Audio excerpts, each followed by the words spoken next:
शायकीन cricket के लिए अच्छी खबर, मेलबर्न में बारिश होने के इम्कानात इंतहाई कम हो गए। T20 वर्ल्ड कप में पाकिस्तान और भारत के दरमियान मुकम्मल मैच होने की उम्मीद। मुकाबला दोपहर 1 बजे शुरू होगा।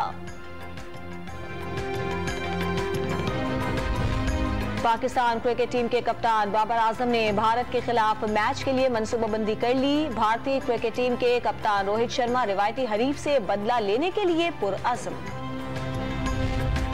हमजा शहबाज पंजाब असेंबली में ऑपोजिशन लीडर बन गए। स्पीकर सप्तैन खान ने नोटिफिकेशन जारी कर दिया। गवर्नर बलीगुर रहमान और वजीर आला पंजाब परवेज इलाही को भी आगाह कर दिया। MQM पाकिस्तान में बतौर लीडर फैसले नहीं करने दिए गए। डॉक्टर फारूक सत्तार का शिकवा, खालिद मकबूल सिद्दीकी के फैसलों पर तनकीद की निशानदही भी कर दी। शायद बहुत से फैसले राब्ता कमेटी से पूछे बगैर हुए।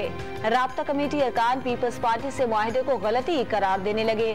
डॉक्टर फारूक सत्तार की डॉन न्यूज के प्रोग्राम इन फोकस में खुसूसी गुफ्तगू। प्रोग्राम आज रात 8:05 पर नशर किया जाएगा। डेंगू के मोहलिक वार जारी, लाहौर में 2 जानें निगल ली। 24 घंटों के दौरान मजीद 298 नए मरीज सामने आ गए।